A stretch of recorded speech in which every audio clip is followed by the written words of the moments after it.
Scott just walked in. Hey, Hey, hey, hey! what's going on? You're on TV, you're famous. I All of your life goals, Hi, world. all of your life goals have now been realized. Yes. You're on the Beth and Kelly show. know. Greetings to the interwebs. Okay. All right, well, now I'm just going to go to our thing so I can take comments. Fantastic. God, you look so much like your dad. Whoa.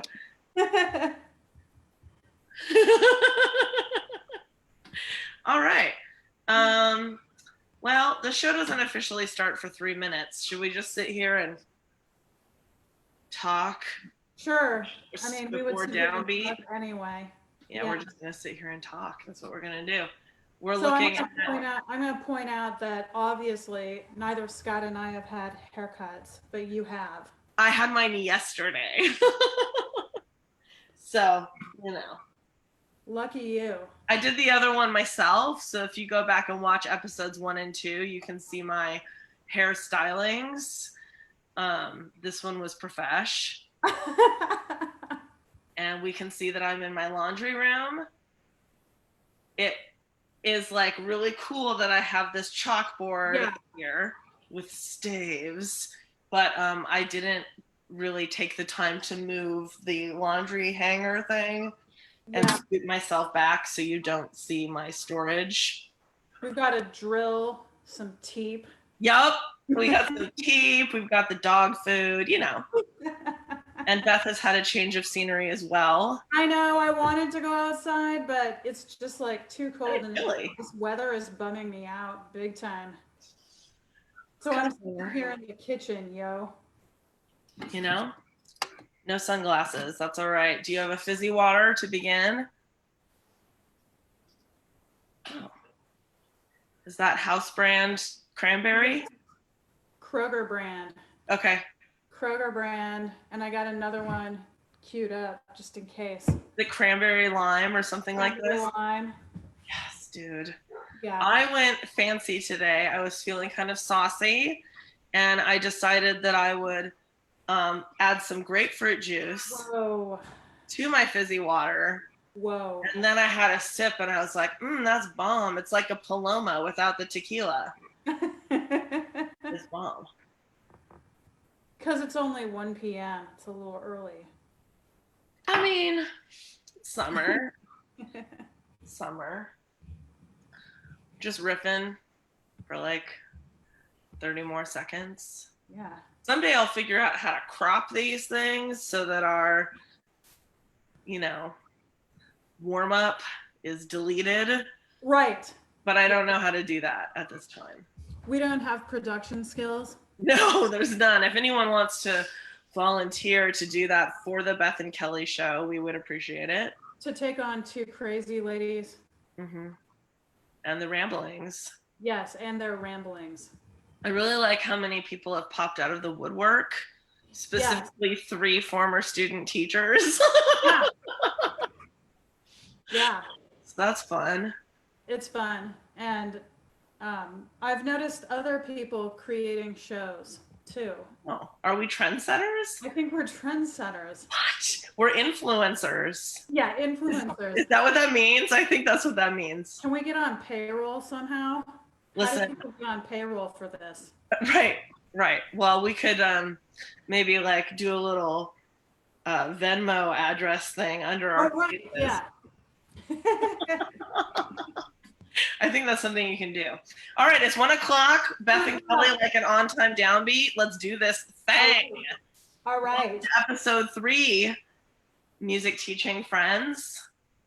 We're just normal people, civilians, as we like to say. And we're going to talk today about what the hell we're going to do when we go back to school.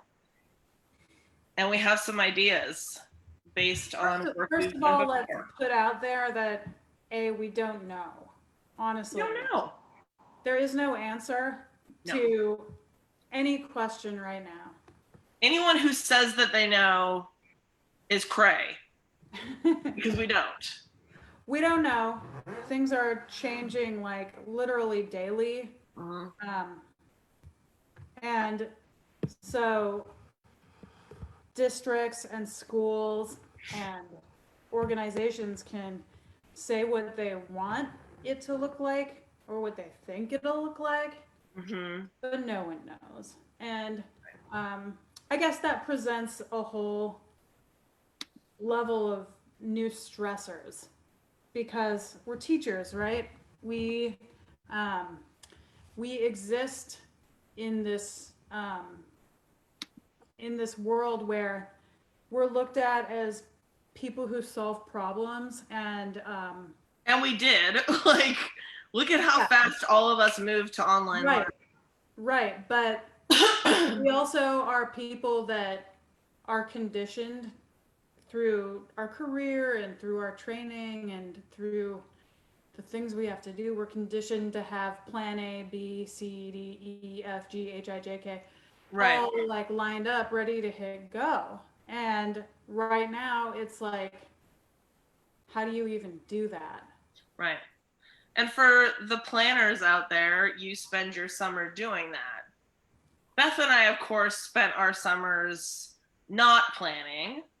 Right. Because what we did when we taught together was sort of create this sort of fluid, make it work, kind of like organic experience, and it suited our need to be really creative and improvisatory and respond to student needs. Right. But and also allowed us to have our summers off. Right. And it also set kind of a culture with the students that we were teaching that they didn't maybe know what to expect. They didn't know what was coming next. They just knew that it's probably going to be a little crazy, probably going to be pretty cool. These guys will have our backs, so we don't have anything to worry about. We'll laugh. Yeah. And we'll play our instrument. Yeah. And that's really all that we need. Right. And we're going to beef it too. Oh my God. All the friggin' time. So why don't we just start by saying that neither of us are the lesson planner type, but we both can see this sort of framework. Yeah. I think that's a talent of both of ours. To sort of work within. So, but neither of us had like lesson plans posted on the board or those types of things. Hey, Miss Barr, what are we playing today? Music. Like, I don't even know. I don't know. I'm gonna walk out there. We're gonna tune after you've warmed up for a minute, and then I'll just see what floats my boat. That's what we're doing. Yeah. Yeah. So it was that kind of environment that we created, but I think it lends itself very well to the types of classrooms that we may or may not be seeing when we finally get to go back, the post-COVID classroom. Right. Post-COVID classroom could look like many different things. Yeah. A lot of districts nationwide are talking about a B cohort, A cohort, B cohort, where the student population is divided into these cohorts. Right.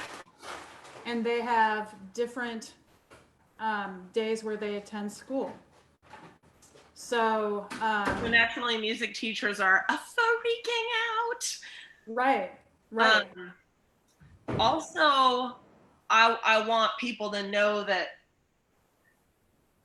like, I naturally resist structures. It's who I am. I always have been like that.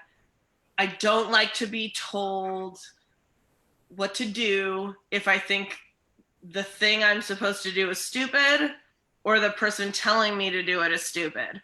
And I just generally, like, I just have this need to question and resist structures. So questioning the validity of concert band has always been something I've done. It's always been a thing. Since I was like a student. So it's real natural for me to think that way. I think a lot of people listening believe deeply in the value of concert band, and I don't.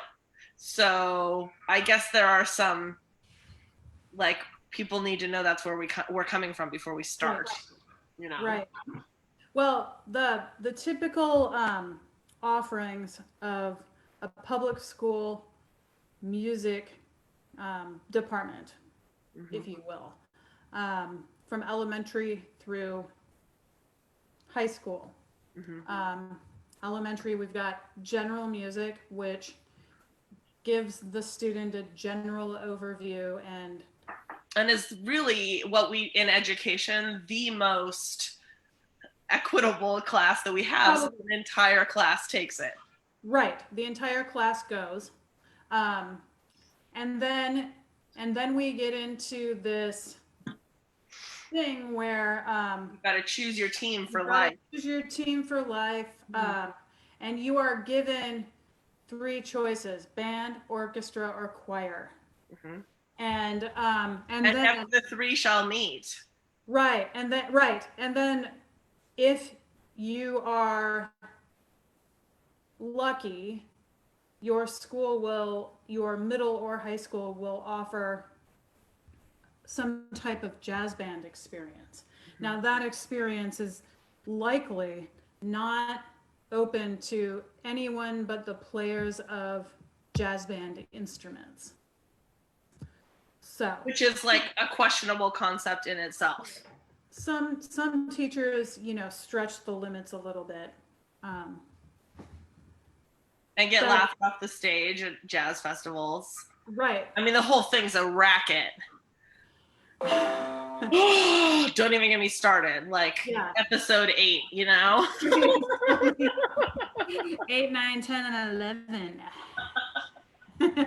Not for now.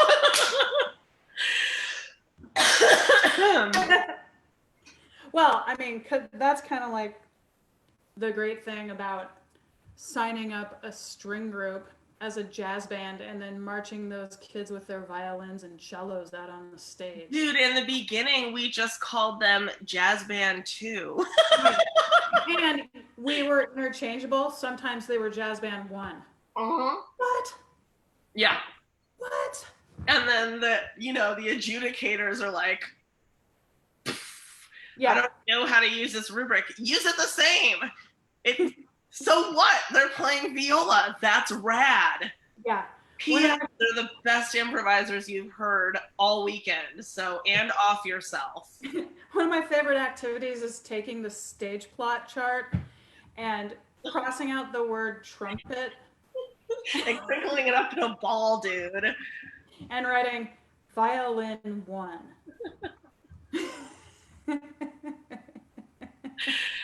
Oh my god.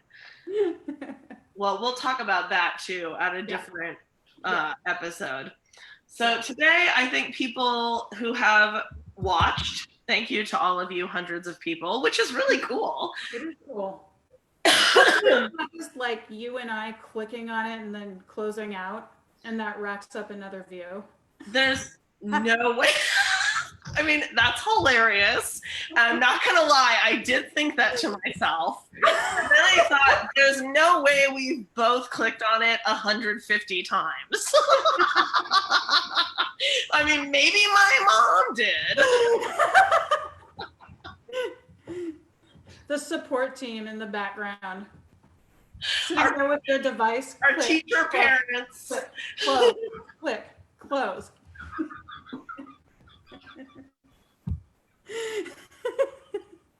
I actually think there are other humans watching, but I don't have evidence of that. Oh my god. I know. It's so funny. Okay. So here's what I think. I think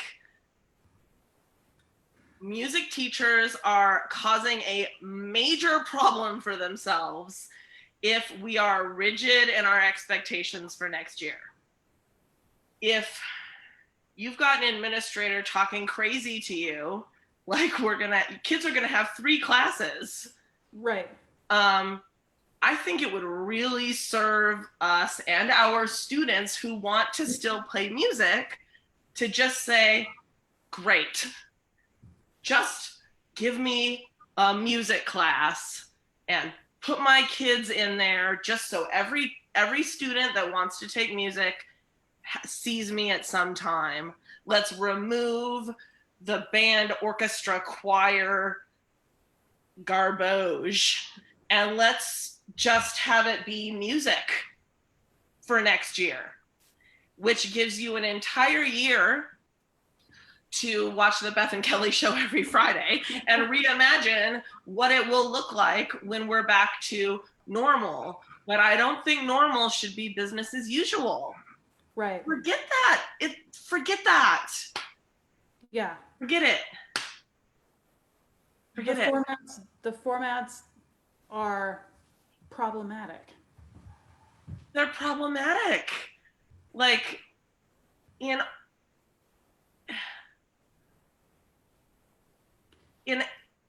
so many directions. Right.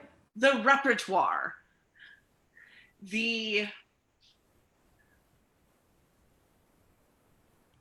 how about this? Yeah.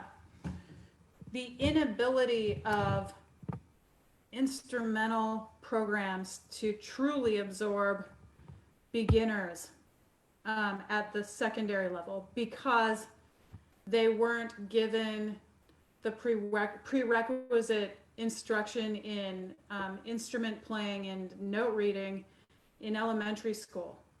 Therefore, they're placed into a situation where the rest of their peers are at a much different level. Yeah, or kids transferring in from a different city that didn't have the same offering. Yeah. Or a kid that finally tested out of math and now they don't have to have 2 math classes every day. I mean, let's teach music to kids, man. Well, let's talk about, like, musicians that opt out of the public school offerings because it just isn't compatible with how they learn or how they want to play music. Yeah. or let's talk about a person like me, who totally benefited from private lessons as a child and then participated in school music throughout my life, decided to go into studying music and music ed, right from the get-go, right after graduating from high school, and then getting into first year music theory and totally having no frame of reference whatsoever, totally not knowing what was going on, no connections whatsoever other than knowing how to read notes and play an instrument. I was taught zero about making connections to music theory through this traditional. I mean, have you truly ever met a music teacher who actually weaves the national standards into their daily work with kids? Because I have never. I know they're out there. There are levels of, like, some people weave it in a little bit, or we'll do a unit or something, but like to really throughout every layer of your program to have national standards. You'd have to dismantle your traditional ensemble as we know it. There's no way to completely follow those standards and still plan on going to an adjudicated festival, or still plan on the traditional ways that we perform. It's real difficult to truly embody those standards. Now, there are many teachers who definitely, as you said, like will do a little bit of that. Or try real hard to. Try real hard. And there's many teachers also that are like super great at writing on the board, objective, and Right. applying that to a standard. Right. And But sidebar, does writing on the board and linking it to a standard really do anything for student learning? Like, if you have to call it out on the board, is it really a part, like, are they bringing it into themselves? I don't know. I question that, but go ahead. Yeah, I don't know. I mean, if you think about it in terms of, say, math, today we are going to learn division. Uh-huh. Okay, that's good to know. That's good to know. But I've always struggled with music because we're always working on this whole that isn't a bunch of little things like in this school year we're going to work on division, right, multiplication, and solving for X and Y or whatever, you know. Yeah. We always, at least in the format of like the traditional Eurocentric ensembles, that we are told that, you know, this is what you teach in the public schools.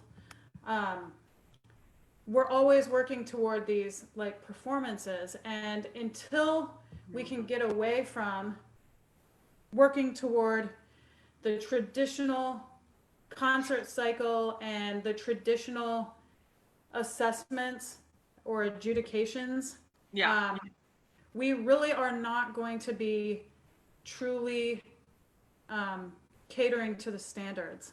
Mm-hmm. Even in a jazz band where especially in a jazz band, they should already be doing more. Right, because even jazz bands start catering toward the competition. Right. So, right. So it's like, I don't know. I mean, it's like there's something to be said for the types of motivation that are given to both students and teachers alike when you go to some type of competition or adjudicated event and you get praise from the judge. That is motivation. Sure. Extrinsic. Mm-hmm. But is that honestly the reason why we do what we do? I think we convince ourselves that we're doing the right thing, and we don't stop to question, because if we stop to question, is there value in this canon, or is there value in this festival that my band's been going to for 40 years? You're opening up such a can of worms that it's like too scary to look at. So we just shut the door and say, I'm doing it right. Everyone else is doing it that way. And I am calling you out. Like, it's over. It's over. Not only that, but it's actually being eliminated from us right now anyway because of COVID. Yeah. So we've actually, nice. Add a little fizz to that. Yeah. We actually have to like start thinking out of the box, because those festivals are not going to be what they normally were, at least for this coming year. Right. Well, I think we've given ourselves one heck of an introduction. Yeah. To, I mean, we could go on forever about the different collaborative things that we did that would work in online learning or in some kind of mixed up. I've got beginners, I've got my guitar class, and I've got my most advanced jazz students mixed in with my concert master from the orchestra and 10 singers. Like, let's say that's your class. To me, I'm excited. This sounds like fun. Yeah. I'm pumped. But if that had been told to me 15 years ago, I would have like curled into the fetal and started rocking back and forth, crying for my mommy. But I know that it's fun because we did it. Mm-hmm. So, okay, so let's say worst case scenario, or one of many worst case scenarios. Yeah. Your school district says you may not hold instrument or vocal instruction that involves breath. Therefore, the only thing that would be allowed would be things like stringed instruments, Percussion. guitar, percussion, piano class. Right. Things you can play with a mask. Right. Right. Let's go. So, like, let's say yes to that, because isn't that better than not having a job and not having our music right. students playing some sort of music? Right. So, in that case, how would I like to do that? Well, I would like to do it with someone. I don't want to be by myself. I don't want to be the only teacher trying to create something and be like an island by myself. Right. I would like to team up with my colleagues and come up with a plan for how we could accomplish creating a music experience for students that is something that they will buy into and will feel that they are propelling forward, Right. In their musical journey while we do it. Right. So, like, what would a class like that look like? I mean, I have never thought about this exact premise before, because for work I've been planning like all on, like I've had to plan a totally digital fall, Mm-hmm. Or a totally in-person fall, and my in-person classes, I think already do what we're talking about. So, I've never thought about in-person, but with masks. But what immediately comes to mind is that when I was teaching K-8 general music, there was no curriculum, so I created a curriculum. And for the middle schoolers, because middle school general music, what? Yeah. My experience is that kids like to do. Kids like to do. And middle schoolers especially like to do. Yeah. And they don't want to be treated like babies. And man, general music sure makes them, or singing in choir in that general music context, makes them feel like babies. Yeah. So, but I only had classroom instruments. So what we did, I like created this sampling unit, and we went through some songs that they were listening to on the radio that were sampling musical theater or jazz, and we looked at the songs that they were sampling, and then I assigned them into mixed groups to write their own. So they were sampling songs, they were composing original material, they were using voices, but you could get rid of that especially if you had keyboards and like Orff instruments, which I didn't have. Mm-hmm. And everyone could get a little, classroom instrument, and they could physically write out. So they may be transcribing the thing they're sampling, transposing for the different instruments perhaps, and putting a piece together. Mm-hmm. If groups were not allowed to have a concert, they could certainly produce some sort of video. Right. like what the Roots are doing on the Jimmy Fallon show when they'll, do a song on classroom instruments, and it could be Brady Bunch style with everyone's faces, and make a whole presentation out of it. It could be really fun. Yeah. Is it Well, the to same me, outcome? No, it's not Holst. right. Is it cool? Yeah. Yeah. Is it relevant? Yeah. It's more relevant than Holst, that's for damn sure. I would venture to say that a course like this could be called music standards. Sure. Because that is literally doing the music standards. Yeah. So in a course like that, I think it would be so fun.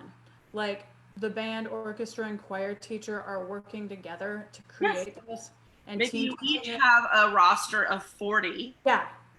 Team teaching it at all times. And it includes these mechanisms that would allow our students to get an idea of basic music theory. Therefore, I'd like to call it 3 chords and the truth on a guitar, because, man, had someone taught me 3 chords and the truth, like before high school or during high school or before I went to college to study music, I might have totally understood music theory, and I totally wouldn't have had to copy off my buddy sitting next to me during our written tests, Yeah. But so you could learn basic music theory on a chordal instrument, guitar or piano. Mm-hmm. You could perform music that you learn on those instruments. Mm-hmm. You could compose music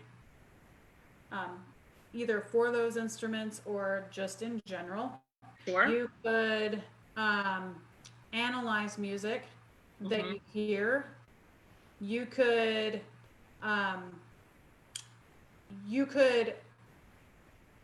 write out and create for yourself a music profile. What defines you? What are the identifiers that music contribute to you as a person? And criteria that you have for what makes music good. Yeah. You could have other people work on choosing music for you so that they are they're utilizing information that you create to choose music based on criteria. Yeah. Or choose or write music based on criteria. It's basically like an experience like this could be exactly what the national standards are. It could be. Does it feel loosey-goosey? Yeah, sure. We're just riffing on a theme right now. But you could really structure it like for my work at Seattle Jazz Ed, we're doing Jam of the Week. So the teacher of the song of that week are pre-recording materials. Like, here's me playing the melody, here's me playing the bass line. There's backing tracks, lead sheets, and so you'll sort of experience the song at your own rate. That total beginners. It's synchronous. Yeah. And there are teachers taking it for clock hours. It's not too late to sign up. And you could use all of those materials in the fall. So maybe you're thinking, gosh, I'd sure like to play some music composed by Black people. Well, great. I work at Seattle Jazz Ed. All the songs we're presenting are composed by Black people. And our teachers are women and folks of color. And you can use those videos and you can work on representation in those things. It's been done for you. You know, the class is free. Like, if you want more structure, no problem. There are things out there that you can tap into. Yeah.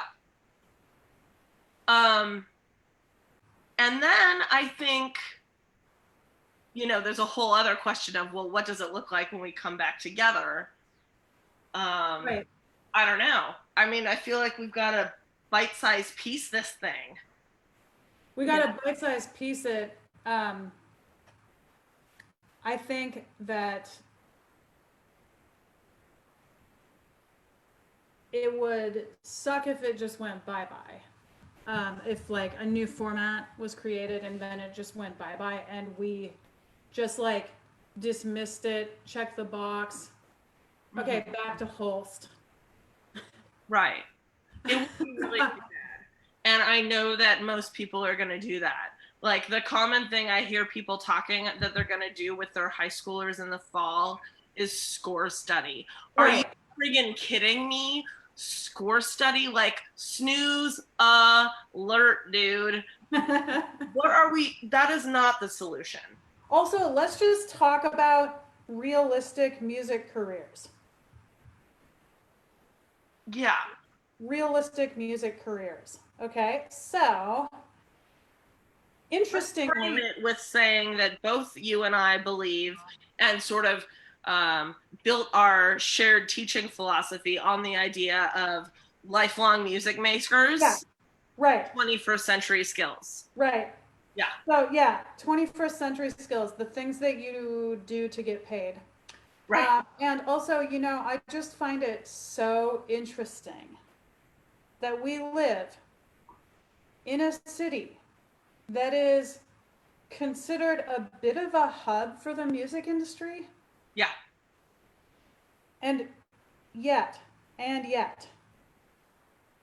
why are we still like utilizing this like old school Western European approach? This does not translate into getting work in the music industry. No. This does not translate into getting work in music at all. It's easier to become like a player in the NBA than it is to get a gig in a national level symphony. Right. I mean, come on. Like, do any of us really think that we even have a handful of students who will go on to be revered musicians? No. So really what you're doing is I mean, don't you want all of your students to be able to continue making music in some way for the rest of their lives? Maybe it's just that they're a really great consumer of music. Someone who pays to go to live shows and donates to, you know, nonprofits that support music.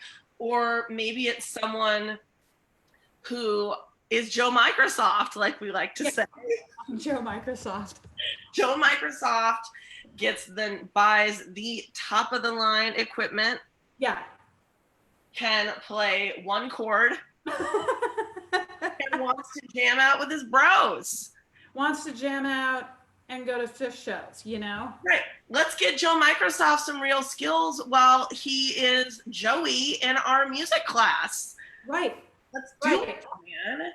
Yeah, and like maybe Joey and a few buddies will in high school, when they leave middle school, form a band and then get a gig. Hey, neighbor friend, I heard you squeaking and squawking on a saxophone. Yeah. You want to jam? Yeah. And I want those to be my students when they grow up. Or like, you know, hey, violin person, I play saxophone. Let's play music together. Like, why should a saxophonist and violinist not play together? Right. Right. Or why should don't meet? Yeah. Why should a kid who plays bassoon in concert band also not sing? Or why should they not? I mean, they should sing. Or why should orchestras only feature the playing of stringed instruments or Yeah. wind instruments that usually are in a full orchestra? Right. Why couldn't it also include saxophone or drum set or all Right. all the other instruments? Some of them are way more relevant too. Why is it that, and speaking of drum sets, why is it? I mean, I felt these major pangs of like jealousy when okay, you left Washington Middle School. Sorry, dude. Jared came in as the band director. Yeah. And we were team teaching, Mm-hmm. beginning band and orchestra, keeping that tradition going. Good. Strong. Good. And Jared goes and sits down at the drum set and he just plays, dude. He just plays.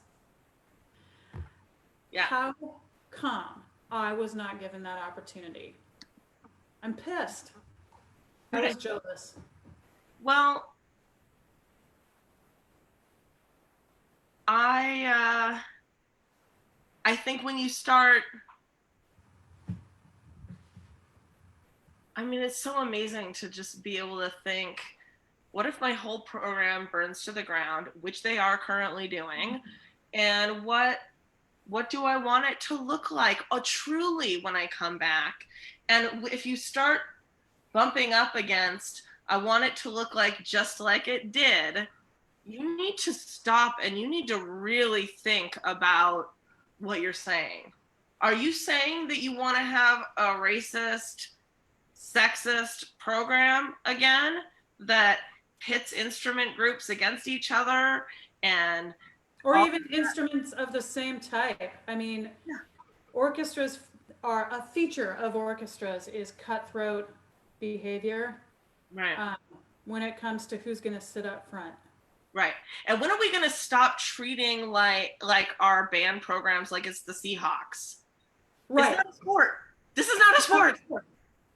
It is athletic to play your instrument. This is not a sport. Yeah. Stop it. The sooner we can stop doing that, the sooner we can get to kids actually gaining the skills that they need to make music outside of the confines of our classroom.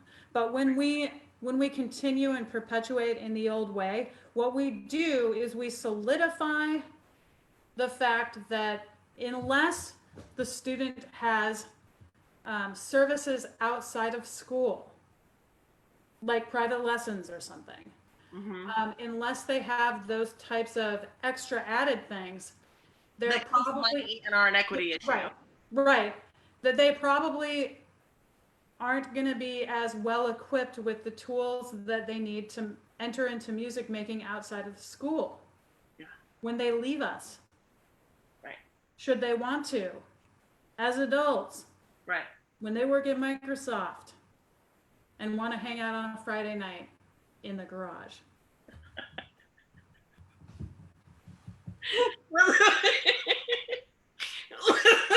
With the full pedal setup, the wall Right.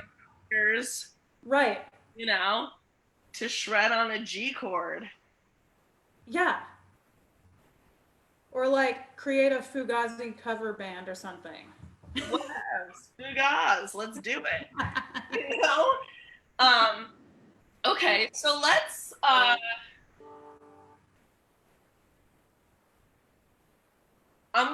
it's not an intentional self-promote, but it'll sound like a self-promote.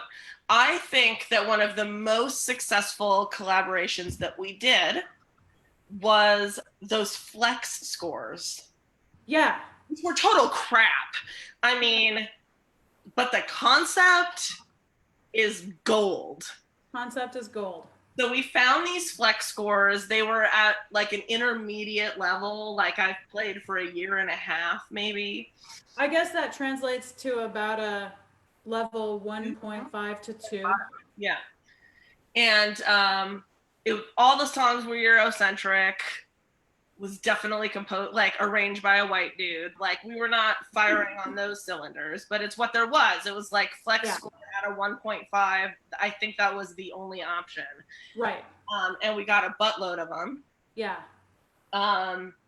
And it's basically 4 parts. Part 1, 2, 3, and 4. Right.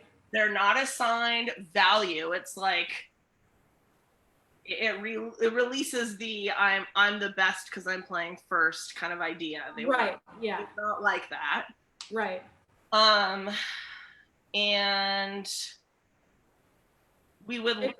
It opens it up to groups being able to like create their own arrangement of something. Right. And so because you and I and a couple other folks were on the assessment team for Seattle schools, we wrote the Cornerstone assessment. Right. And we wanted to do it with our intermediate level classes. So the Cornerstone assessment was to give new music to students, get a baseline reading of where they were at with it. So basically a sight reading through, and then peel the kids off into groups, and then have them rehearse it together and then perform for the class for a different assessment. So that's what we did. Yeah. 4 parts, and we mixed up the orchestra and the band kids. Yep. And they went about business. I think we also at times would require that they insert singing into it, I believe. That's right. At least once we were like, you must have lyrics. Yes, I forgot about that. Yeah, because we did this more than one time. Yeah. And we would have little mini lessons, like we'd be listening to them rehearse, and I'd be in my office, you'd be in yours, while there was just like squeak and squawk cacophony going on. Right. And I'd email you like, we need to have an intervention, not understanding key signature or something like that. And we'd bring them all back over to my room, and we'd hop on the microphones, and we'd be like, can someone please raise their hand at this time and explain the concept of a key signature? And then we'd like go through a little thing. Okay, great. Just a little check-in without too much detail. Yeah. Some of you might want to go ahead and check out the key signature in the top left-hand corner of your own music. Might be different from that of your neighbors. How come? Oh, they transpose. Bingo, Yeah. You could totally do a flex score type situation in the fall. Yeah. Who cares what the groups are? Right? Yeah. Who cares what the groups are? Yeah. And the possibilities for arranging is great, right? You start to learn it. You get to teach about form. No, you can't do that here because the form of the song. There's so much that you can get to when you have students learning in that way. One of my favorite interventions is the one where we talk about outliers. That was swallowing on purpose, bro. I know you did. Can you go into what outliers are? Well, outlier is the really nice teacherly way to explain to students that there may be somebody who's nailing it, and there may be somebody who is hardcore beef in it, and you'll be able to hear that. Yeah. It teaches people about roles in an ensemble and how each person plays a super important role, and that when you don't do your role, it has effects on everyone else. Right. And or on the opposite end of the spectrum, especially in music classes, it seems we encounter students who are eager to lead. Some of them are more adept at it than others. I thought my dog was eating something. I just had to go. We're clear. Good. Yes, it's such a fun way to get at that student hatred of group work. Right. Y'all know what it feels like to be the person who's doing everything. Yes. And to how carry the whole load. that is. Yeah. And we all, or maybe not all, but I know what it feels like to be the person who is so out of the loop. Like, I don't understand what is going on and the anxiety and guilt and everything that goes along with that.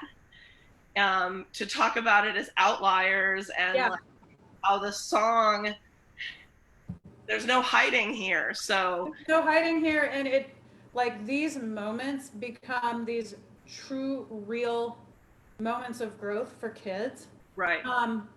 You and I have literally picked kids up from the floor, right? That have a hard time with this scenario because it's the first time they've been placed into this situation of personal responsibility within a musical setting. Yeah.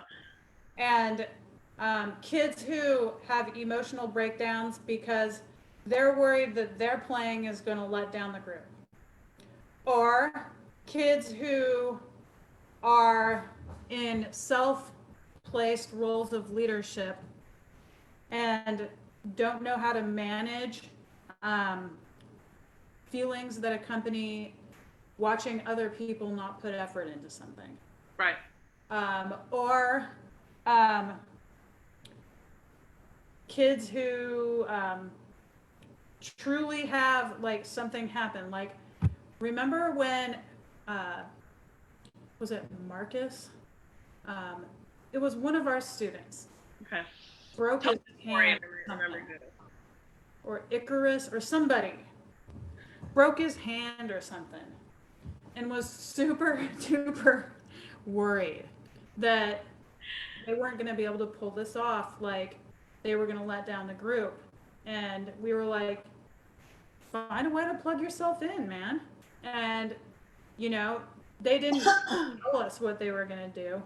But at the assessment performance, that person comes up and they were like, and a 1, and a 2, and a ready, and a go. And they conducted it with their, you know, floppy hand and stuff. Flapping in the wind.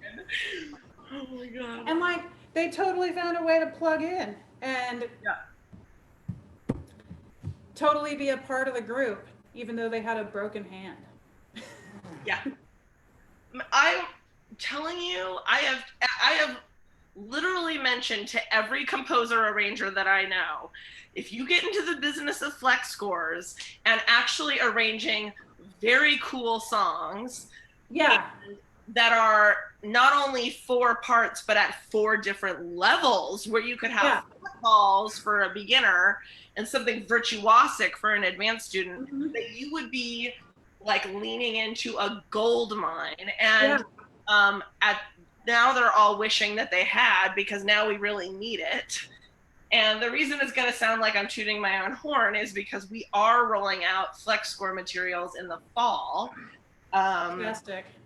So if you all just want to like enjoy your summer and know that I'll have that for you in the fall, go ahead and do that. Because I swear if I hear another person talk about score study, or we're just going to tread water until we get back to normal, I'm going to like explode, dude, because getting back to normal means going back, like status quo, and that is not going to work anymore. It's not going to work anymore. We are past that. We're past it. We have to be. I mean, I really want to be. And that's coming from the two of us, who I think would both say that one of our greatest musical memories was when we traipsed 200 middle schoolers across the stage in California for a heritage festival. the string orchestra had already performed a heavy duty set by memory, I think. The concert band, there was, some Holston stuff, and the choir. All three groups performed like a traditional program on their own. And then we had all of those kids on stage together. Right. For what did we perform? It was Mozart's Requiem. We did that, dudes. We Yeah. did Mozart Requiem, 3 movements with middle schoolers, and the kids rotated so that everyone would sing on at least one. Yeah. Amazeballs. Yeah, it was. The musical quality was very high. Very high. It was, but the coolest part. Piece to choose. Yeah, the coolest part for me was, seeing the kids with their saxophones and violins and violas and basses and stuff like that. Just standing there holding them while they walked up to the choral risers to sing movement 3 or whatever. My favorite memory were the kids who were instrumentalists who chose to sing all 3 movements. Right. To not even play at all. They just wanted to sing in Latin. Right. Yeah. I mean, and it's just like, this whole thing where singing should be something that we always do. I don't care what type of class that you say that you're in. Yeah, this is orchestra, but in orchestra we also sing. Because we're musicians. Yeah. Music. Yeah. Another example would be we did like the Russian sailors dance, right? With your whole string orchestra and my whole concert band together. Was it a Merle arrangement? Yep. Merle J. Isaac. Yep. And wait, how would the saxophones play that? Well, we taught them how to play a bassoon part. And all you do is change the key and make it a treble clef. Like, we taught those skills. We didn't do it for them because I was going to be home by bedtime. That was one of my requirements. And we wanted to foster lifelong music making, which means you need to learn how to transpose for yourself. I'm not your mother. Right. Violas, you need to learn how to read treble. Yeah. So, I mean, there are very traditional collaborations that still are radical to people. But then there's also kind of the off-the-wall collaborations. Which were my favorites. That a lot of music teachers, I think, they think that they are super normal people. They don't really see themselves as extraordinary. And they don't feel that it would be okay for them to reach out to people that they think of as like legends, heroes. Mm-hmm. But we went ahead and decided we were going to go ahead and reach out to people, and the worst that could happen would be they would say no, right? Yeah. So, over the years, we were able to convince numerous professional musicians to come and teach us and perform with us, and numerous people who are composers to compose music for us. Mm-hmm. One of the coolest things that you can do is perform the music of a composer, and have that composer there to conduct. Yeah. And also to make changes lifetime to the music. Yeah. To accommodate that group. And what an amazing thing for kids to learn, like, trombones, that part's just not working for me. Let's Mark Tacit over it. Or I don't know what I was thinking there. There needs to be a repeat. Or, those things that we kind of bring up to our students sometimes, like, this doesn't make sense to me, but that composer's dead. You know, like Right. these composers here, right here, talking to us. Yeah. They're our And- teacher today. Yeah, and you know, just kind of cool open-ended situations where student input is taken. A student could say, I feel we need a repeat raise air. Mm-hmm. Or we can be like, all right, teacher gathering, come on over. The second violins are having a real tough time, and I'm not quite sure if this passage is going to work them. Okay, we come up with a fix. You know? I mean, like live time. Yeah. And that to me is real music making. Real music making. It's what real ensembles do. It's what real bands do. Mm-hmm. It's what real music makers do. The people who are out there making money. I also want to point out, because it may not be clear or known, but the two of us are definitely known for some very strong classroom management skills. So we're describing 200 middle schoolers singing in Latin. I mean, that's a crazy thing. That's crazy even to suggest. But our rehearsals were so well organized and run, even though we didn't necessarily know what movement we'd be doing, or we just knew on Friday they were going to come over and we'd make something happen and it would be fun and we would play our instruments. But there was a lot of laughter, but it was still a tight ship. Right. It was not loosey-goosey. But so that's like macro, but what we're heading into in this future is going to be micro. That on the micro level. Yeah. And it's going to be important for kids who, like, for instance, right now, currently, what Seattle Public Schools is saying is that there's going to be a 15-to-1 ratio for classrooms, and that students will have 50 square feet of space around each other. I mean, anyone who's been into any of the Seattle Public Schools knows that this is a fantasy. It's a fantasy, but if we are asked to come together, there will be no more than 15 students at one time. Right. And we don't know. Like I just answered an email to a student who said, can blankety blank and I be working on this particular duet? We'd love to maybe perform it with the orchestra next year. I was like, absolutely, please do work on this. Work on that. But I was like, I can't guarantee that you will have class together. And we may not have an orchestra next year. There may not be a concert in which to perform.